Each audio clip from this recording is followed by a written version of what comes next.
Everybody's cashing in. Oh, boy, you look natty tonight. You like that? I like that. Dressed for action, aren't we, guys? You can probably get those spots off of there with a little remover. It'll be all right.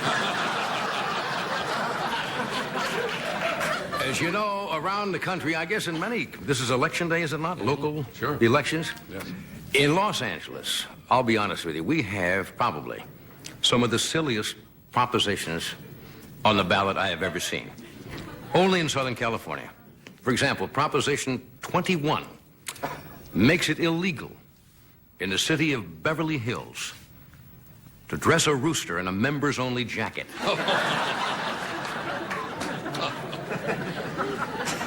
Proposition G would makes it a misdemeanor to do a flash dance in a Christian Science reading room. Are you familiar with Proposition XY? No. It will make it illegal to have a salad bar in a mortuary. I know. I agree. I voted against that. Proposition 41 is very popular and I think is going to pass. It makes it legal to shoot the person in front of you at the supermarket line if they're paying by check.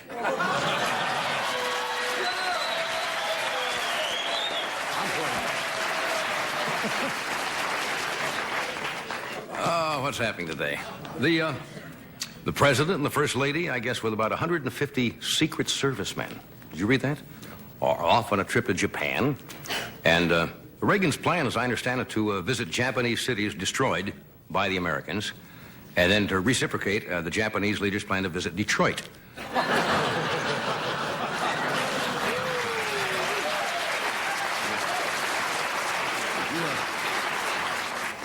I'm sure you must have read this in the paper, saw it on television. The president and the Secret Service had all their socks inspected for holes. Because, as you know, it is in Japan, the culture says, the protocol is you remove your shoes before entering Japanese homes.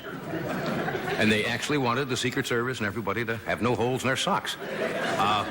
Not only that, but I understand the president's Gucci loafers were fitted with designer odor eaters. The president knew that it is the custom to remove one's shoes in Japan, so before he left, he asked for a pair of loafers, and they sent him in 2 congressmen.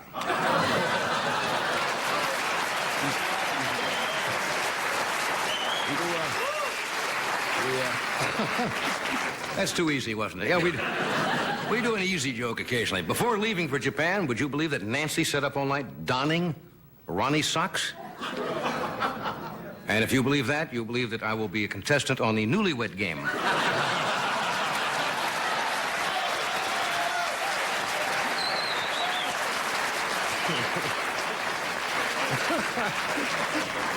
Oh, me. I'm just enjoying that one myself. Speaking of the Reagans, did you see the Speaker of the House, Tip O'Neill, apologized to Nancy Reagan, although he did not apologize to the president. I'll tell you what he did. He sent a letter to Nancy Reagan because Tip O'Neill had made some remarks about the First Lady in the New York Times. And, for example, I think he said that if Ronald Reagan would quit tomorrow, Nancy would be Queen of Beverly Hills. And that's a terrible thing to say about Nancy because Queen of Beverly Hills, that's a demotion. And that's not a joke, is it? But did you read what he said about the president? And he did not apologize. He said that the president only works 3.5 hours a day. According to Tip O'Neill, he said it's sinful that he's president. And Reagan said he would answer that first thing tomorrow at 11 in the morning. As you probably know, if you read the papers here Friday, we had a lot of aerial spraying for the Mexican fruit fly. And today, apparently, the fruit flies are fine, but all the parakeets are dead.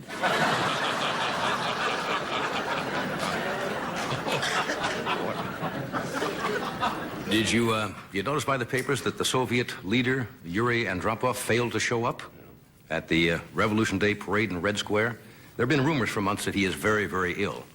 And the official word given out by the leaders of the Kremlin was Mr. Andropov is, quote, out with a cold.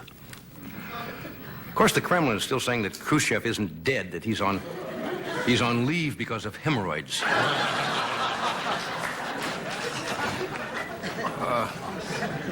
Poor Yasser Arafat is not having a good couple of days here. He is surrounded by artillery and apparently is running for his life. Now, I don't know Mr. Arafat, but it seems to me when you're under heavy artillery fire, you don't wear a checkered flag on your head.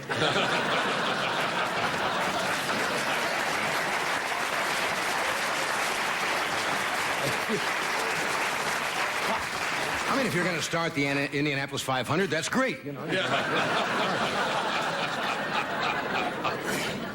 Here's the weird news item of the day, and so help me, it is true. You're all familiar with the fast food franchises all over the country, right? There may be soon, well, in fact, I guess they're started already, the first franchise chain of funeral homes. It was in the paper today. They're trying to lower the cost of funerals, and they're going to have franchise funeral. They're being criticized already. They're calling them McDonald's of mortuaries. It's a different kind of a funeral home. It's called Stiff in the Box.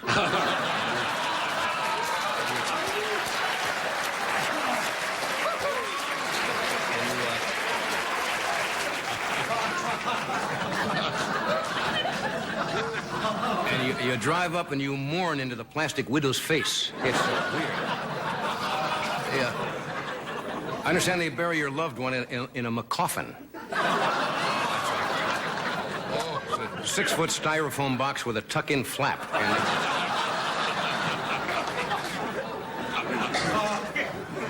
And I understand they may have John Houseman doing the commercials. Houseman is going to say, "We dispose of your loved ones the old-fashioned way. We double bag them and put them on the curb." Anyway, I don't know if it...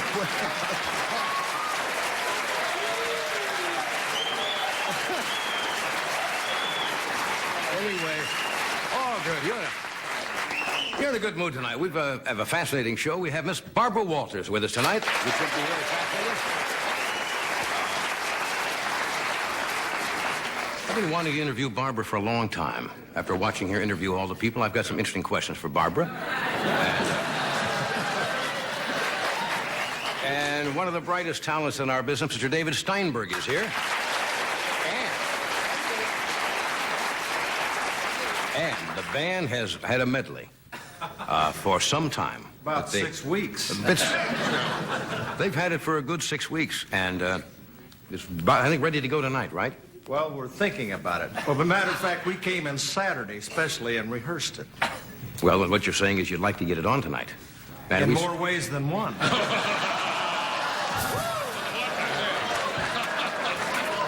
What the hey? Okay, we're going to get it in tonight. If, of course, we have. Oh, come on.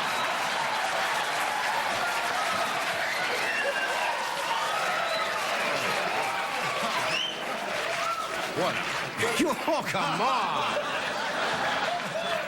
Okay, let's, didn't know what was going on here. Stay where you are. We'll be back.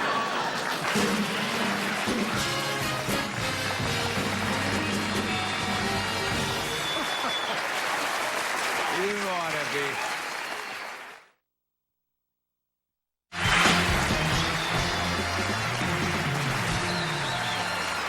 Thank you, Doc. We have Miss Barbara Walters, David Steinberg, and a super audience tonight.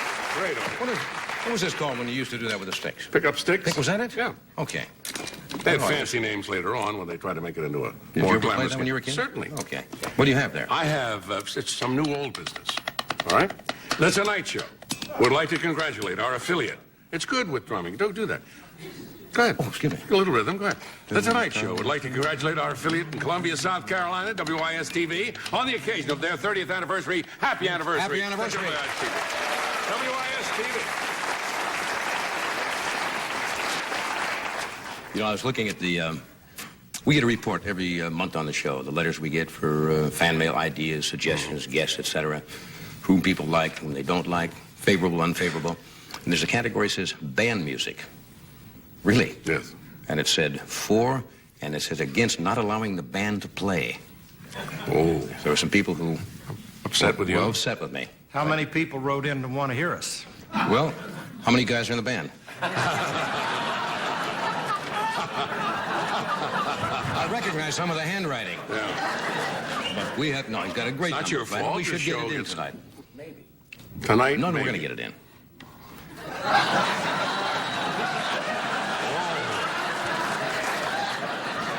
This crowd is I want wild. to show you a picture. I think I've seen this before. Do you remember ever seeing a picture of Horace Greeley? All right. Somebody thinks there's a resemblance to me. And Harry of our makeup department got me a wig. I'm going to show you an actual picture. A wig. It's not a wig. It's a beard, isn't it? I don't know whether you can see that closely. Now, look at that. Is there any resemblance at all? Yes. Now, that is a picture of... Try the beard. Try the. I'll Horace- hold the picture. I'll hold the picture and you try the beard. Now, all right? maybe with the... Not much of a beard, but I guess that's what he had. I think I have it on backwards. There. Nothing? Doesn't do it, huh? Okay. Maybe you need the hat. Wasn't he was the famous journalist, reformer, I guess, who said, "Go west, Go west, young young man. man. Go west." Go west. I've been mistaken for him before. Really? When? I said, "Go west, young woman. Go west. Out to the Pacific Coast Yes. Highway, hang a right. Right up to Malibu, and it's my house is the one with the big vibrating chimney." I didn't say that, no.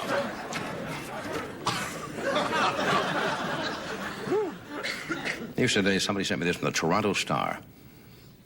Police seek slap-happy man from Canada. All right, maybe you've run into this. Maybe you've run into this man. Halton police are trying to get to the bottom of the case of a man who wears purple leotards and has been asking teenage girls in Oakville to spank him as part of a bogus initiation rite. Police say the man, described in his early 20s, medium height, clean-shaven and shy, poses as a pledge to a fraternity rite. And he says he stops young girls and asks them to... And the girls, I guess, you know, he bends over, they give him a couple of whaps on the bun. Do you believe that? No. Remember when I asked the band one night, I said, Doc is doing a gig, or the musicians are doing a gig someplace? And I asked, did you guys know where that came from? No. Nobody knew. Well, somebody sent me a letter. Mary Voland from the Pomona Public Library in Pomona, California. Do you happen to know where it comes from? No. It's from Gigue. How would you pronounce it? Gig? Gig? A lively dance form of Italian origin.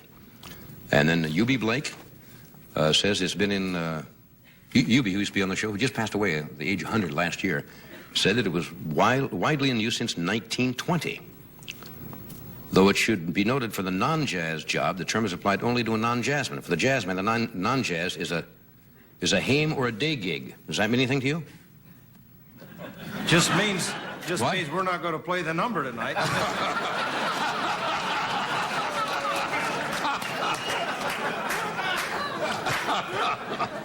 Man is sulking about that number. Anyway, apparently it's some derivation or modernization of gig or something like that. Gig. And it got shortened to gig. All right. What else do we have here? I'm writing to you on...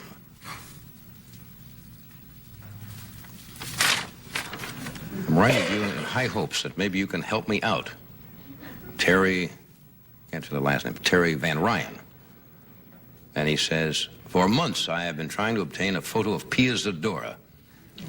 I'm a big-time fan of hers and would really enjoy the photo. Would it be possible for you to let me know whom I can contact in order to get a photo of Pia Zadora? Let me check. Let's see, I got a Zadora.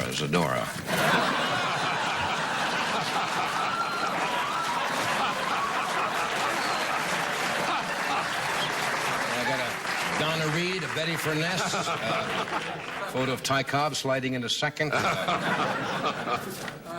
No Pia's. Who put these pictures That's in? quite an improvement of the little black book. The Isn't it, pictures, though? right? Oh. Jack Grant, our prop man, did this. I can't even show you the pictures. Here's an article that quotes a man named Jack Casey, who is with the National Marine Fisheries Service, on what to do to avoid sharks. Do you have any idea what you do to No, I avoid do sharks? not. Do not go in the water. Well, outside of that, Stay in the cocktail lounge. Well, that's the way you solve all of your problems. That's the way you avoid autumn. You're taking your car to work. You avoid that by staying in the cocktail lounge. No. Don't swim at night when you're unable to see an approaching shark. I mean, that would help you? If you could see an approaching shark, that would be of some help? Of course, Why, he'd take a flashlight. Oh, look, a shark. Then you beat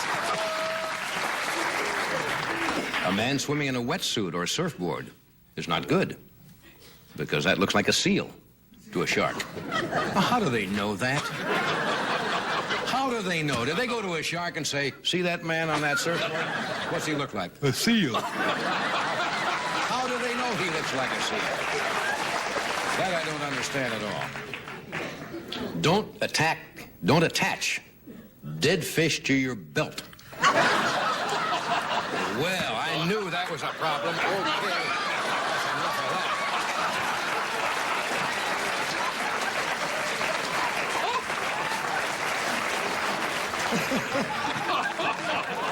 You don't think a spot is too hooky, do you? No. All right. Now, you know about chain letters, don't you? Right. Don't get taken in by chain letters. They've been going since, I guess, man could first write, and they go around all the time. Usually it's you're going to get a lot of money, and if you break the chain, it's always General so-and-so died in the Philippines. Yeah. He broke the chain, or his leg fell off or something. It's the same stuff. Anyway, here's one I have not seen before. Kiss someone you love when you get this letter, and make magic. This paper's been sent you for good luck. The original copy's in New England. It's always somewhere. It's been around the world 9 times. This luck has been sent to you. You'll receive good luck within 4 days of receiving this letter, provided you kiss someone and send it back out. At the bottom it says, Dalen Fairchild, not believing, threw the letter away. 9 days later, he died. So, I guess you've got to kiss somebody, or you die. Okay, folks? Kiss just for the hell of it. Because you don't want to have bad luck, right? Kiss the person next to you. Go ahead. Come on. Why not? Nobody's got any guts here. I think I have to go to a commercial. You want to die?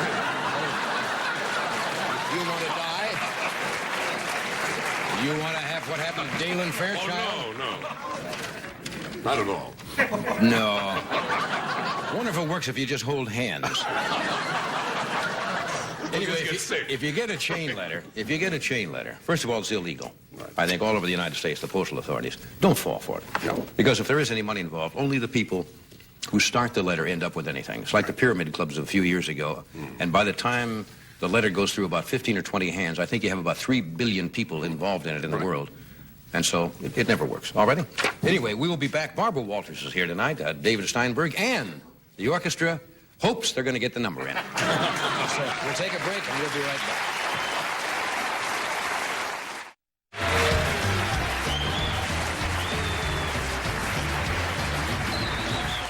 Hello there. Okay. My first guest I've known for a number of years. You all know her. I'm sure there's nobody in this country who does not know Barbara Walters. She's been called, and I'm going to ask her if she likes this appellation. Is that what they call it? WC feels just that appellation? Called the High Priestess of the Celebrity Interview. And she's consistently listed as one of the most influential women in the country. Would you welcome, please, Miss Barbara Walters.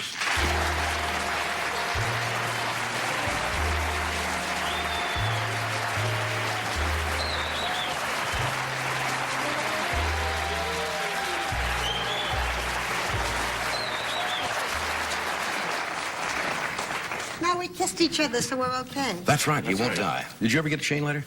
Yes? Did you ever believe in them at all? Yes? Come on, are you superstitious? Yes? Did you find me a wonderful guest, sir? I've seen.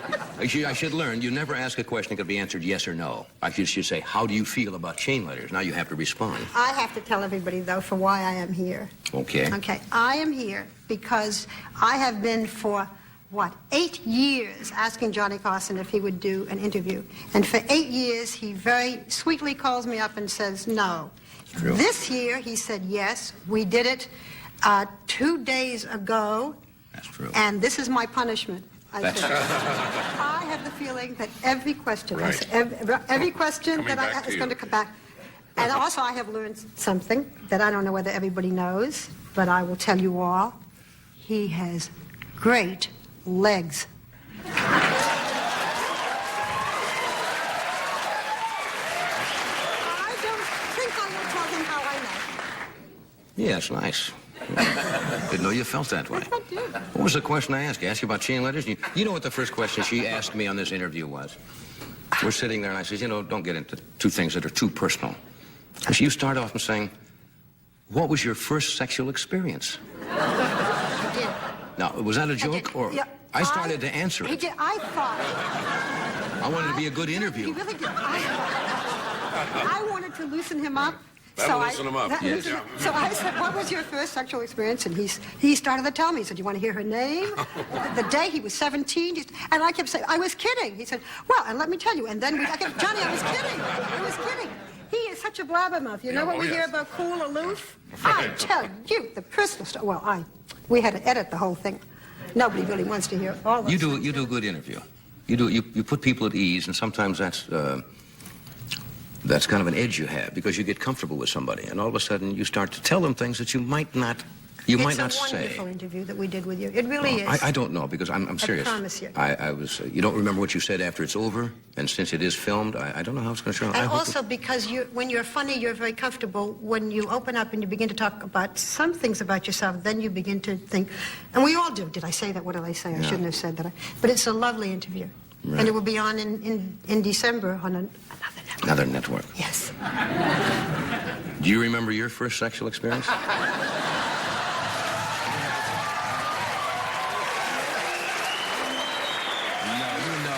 knew it. You know that I wouldn't be that tacky to ask you to... It is next Thursday. Good, good. We're going to take a break. We're going to come back here, and we'll talk about a lot of things.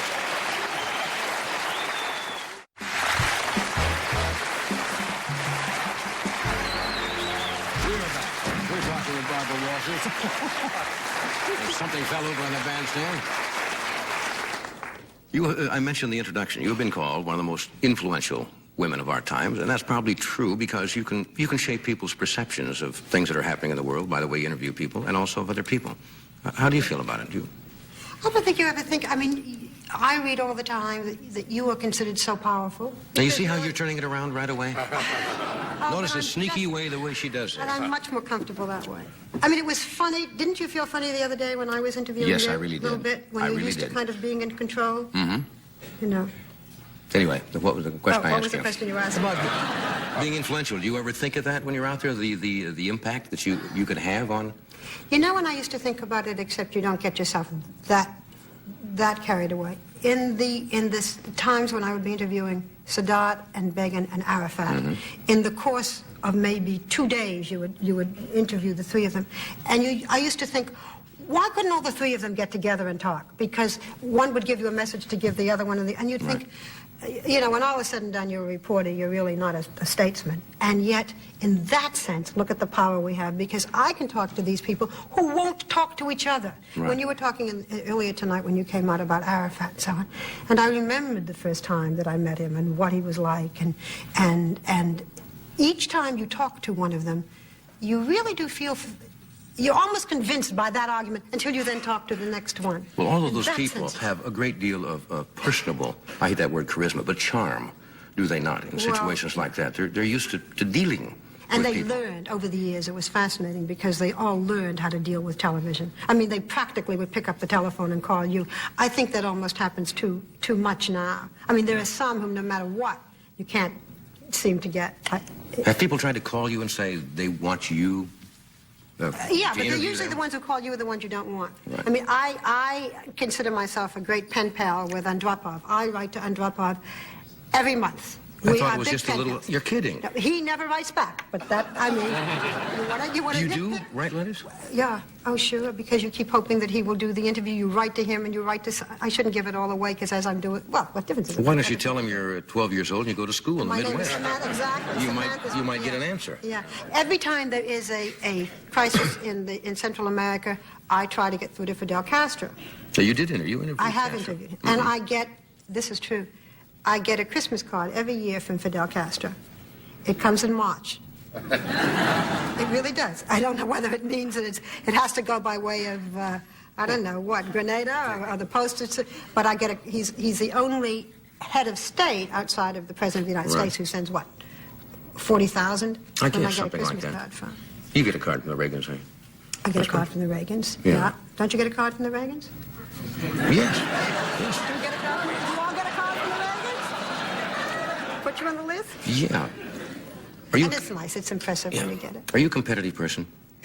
Yes, I think so. Is it important to you to be, say, number one in what you do? Not as much as it used to be. I mean, I would, if somebody gets the interview before me and I didn't try, I'll be mad at myself. I'll think, why didn't I make that one more phone call? But I don't have the same passion or the same ambition that I had. Really, in the earlier days when we were both working in New York, I have said, I don't want to climb any more mountains. It's time now to kind of enjoy it a little bit. Sitting in your house the other day with that water that you just feel that wave is, well, it is right next to the house. You just think... Last winter was in the house. Next to the house. It was a friend last winter, yeah. But then I thought, how nice. You know, when we were sitting outside afterwards and just being able to sit and talk, how nice to have a little time to do this. I don't have enough of it. Yeah. You know, you don't have enough of it. What would you do if you didn't do what you do? You ever thought of saying, all right, I've had enough of this. I think I'll just be Barbara Walters, Citizen of the World, or whatever. Would that make you happy? To do nothing at all? Well, when I was a little girl, I wanted to be. My father was in show business, and I thought it would be terrific to be a tap dancer. Excuse me. That's right. You want to I'm a keep news the image. person. You can't do that if the right letter stand drop off and say, hello, you're a therapist. It doesn't work if he knows Real you're a tap knowledge will dancer. be on the telephone in about 2 minutes saying, you know. You were in the press an awful lot when you were undergoing those contract talks and so forth, and there's always that business about women in journalism trying to reach the same status as men, which you have done, but you're one of the few who's done it. Do you think it's getting better for... Oh, more and more. I mean, there are some really wonderful women now on television. There are some wonderful women now doing everything. I wish that there were more. Let me see. Do I see women behind the camera? As I look here, I see no women. My producer, Beth Polson, is terrific, and she's a woman. Freddie, we have... I see no women in the band. We have women no engineers. Women. Where? One we're worried about. There's one. Does that count at all? Does that count? If you want him to be, he'll be. But if it's not necessary, no. No, it's getting better. That's for sure. On television. But it's slow. Those things happen slow. But television is no different. I mean, we all think that television we make it a separate place from the rest of the world. You know, when there was the whole suit by Christina Kraft about women being too old, and she was only 37. I found that very depressing. But, you know, in any industry, and in motion pictures, as a woman gets older, it gets more difficult. And it's also true with men. I mean, there are men as they get older in television who, you know, get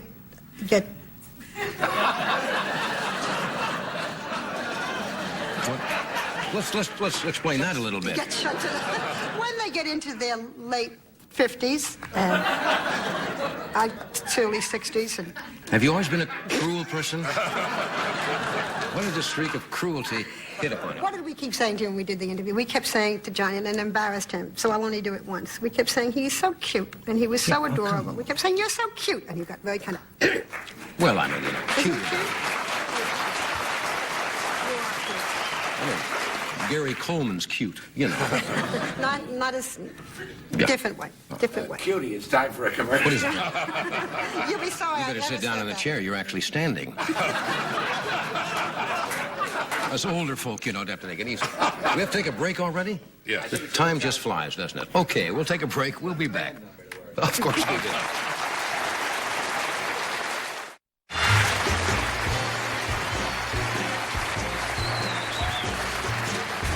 Thank you, Doctor. All right.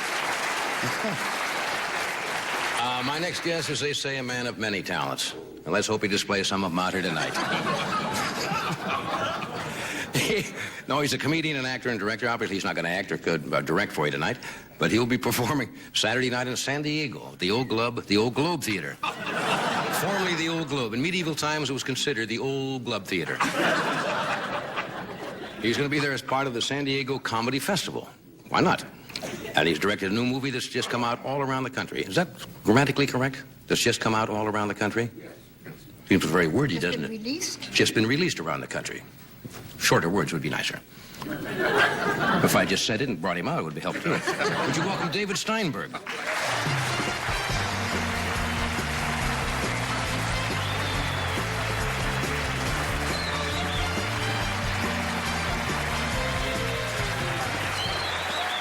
Or you can be interviewed tonight from either direction. Oh, this is great. Did you discuss your first sexual experience? Or did I started to say, I started to tell her. Tell me. No, I'm not going to tell you. It was a disaster, like most of them are. Oh, yeah, mine too. Because I grew up in a very conservative, Midwestern background, and I was not as far advanced as the kids are nowadays. You think they're better now? Well, I think they certainly have sexual experiences earlier in life, apparently. I'm not sure that that's good either. No. How about you?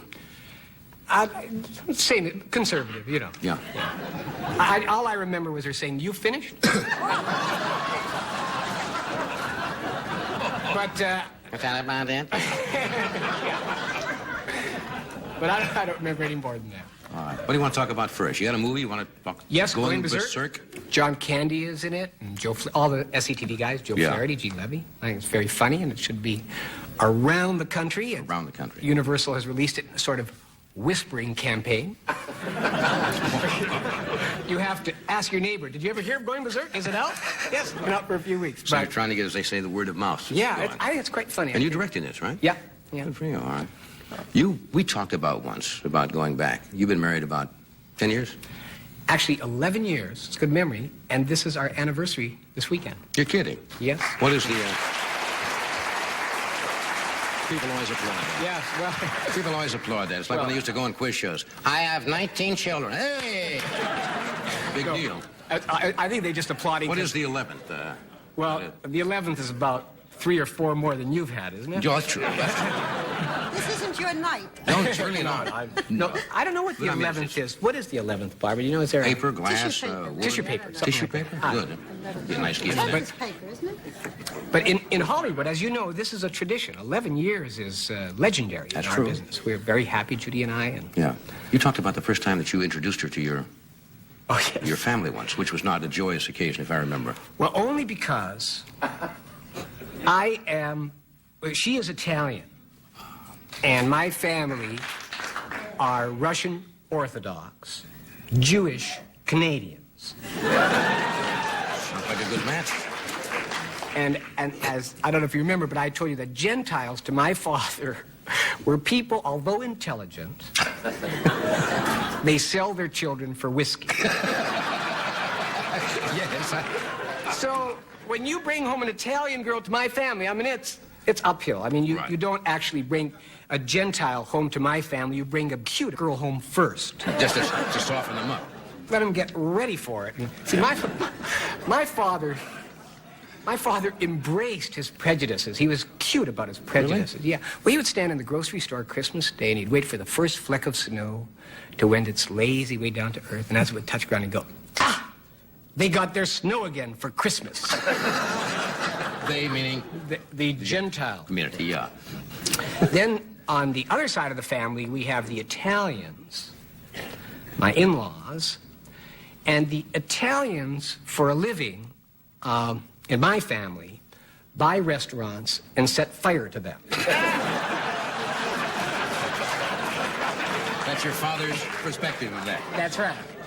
So you try and start a marriage and all of this, it ain't easy. Yeah. But this is easy for us. We've enjoyed ourselves. This is And it simmered down, huh? 11 years. Yeah, oh, yeah. Within a year, my wife is a favorite in the family now. Yeah. How does he feel about that, your father, about that beautiful little baby girl out there that's half Italian? Sasha, she's the best, isn't she? She's so smart. I write her. She's 9 months old. Yeah. She's a beauty. Show business to the hilt, all Yes. right. Oh, yes. What do you want to talk about? What's going on politically? Got any comments on what's been happening? Some of the news is kind of stark, and it's not, you can't... Well, some of it is interesting. I like the Grenada is interesting to me. What's interesting is the labeling of it. The president got very nervous about calling this an invasion, and he wanted to call it a rescue mission. So they were going back and forth between Caspar Weinberg. Is it an invasion? Is it a rescue mission? Is it a breath mint? Is it a candy mint? You know. So I'd say, why don't you have it like 2 mints in one, make it a rescue invasion? Rescue invasion. Now, I happen to have been in Grenada. Really? I was in Grenada. Yeah, we talked about it. I didn't mention this place. Remember, I was on a yacht? Yeah, in the Caribbean. In the Caribbean. Right. And I was there, and when I was there, I remember this island. This island was, it was a sleepy island with a Holiday Inn. And to me, when I heard of this invasion in Grenada, it's not an invasion when the Marines land between the ice bucket at the Holiday Inn and the bongo bar at the Club Med. It's hard for me to get excited about this great victory, having been there. So the labels interest me. Now you've got William Clark replaces James Watt. Right. Now, we won't even talk about William Clark in the old days not knowing where Zimbabwe was. I don't either, but I'm not running for office. Now, what's interesting is, in the old days when you would have an appointee from the president, they would say he's a graduate, let's say Eisenhower administration. They say he's a graduate of Amherst and the Kennedy administration, a graduate of Harvard. Reagan, when he announced Clark, he looked the media straight in the eye and said he's proud to say that William Clark is a third-generation rancher. And the media picked up on this as if it was a credit. So I'm thinking, what is a third-generation rancher? It's a guy who shovels manure. So, to me, in Washington, they're all third-generation ranchers. To bring it right down to little analogies. Already? Why, it is time for a commercial again, but we'll be back. All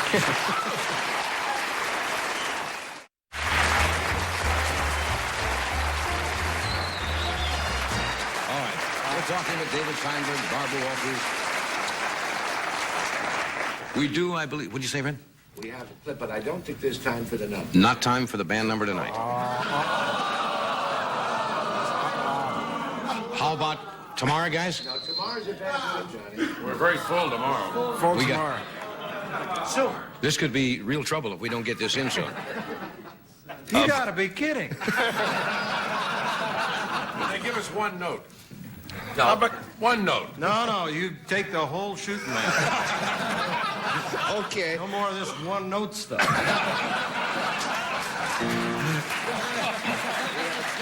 We do have a film clip, about a minute of Going Berserk, which was filmed earlier today at the band rehearsal. Does this need any setup? Probably. I don't know what it Well, we would don't be. care then. No, it's the fat scene. Oh, yes. Well, it's John Candy, and it's out of context. It's just, why don't we look? Okay, silliness. Here it is. John from Candy's Going very Berserk. funny in this. John Candy.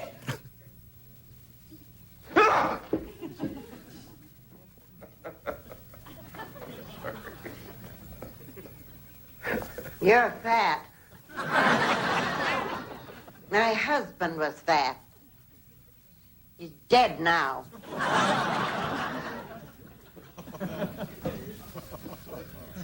You must eat like a pig.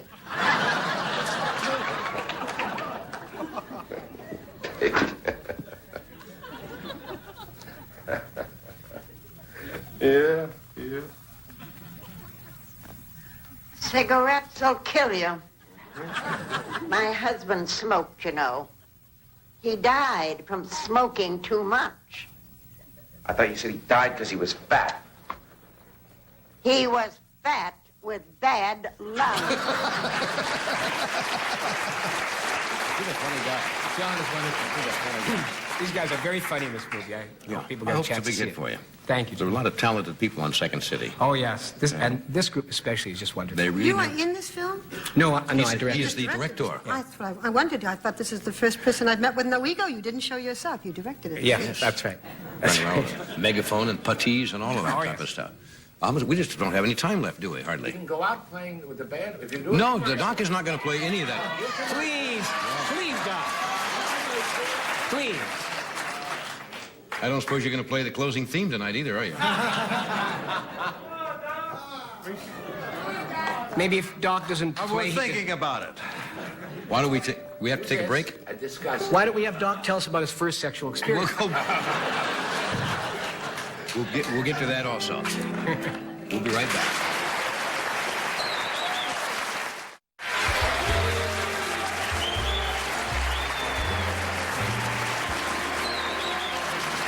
All right. Well, one thing you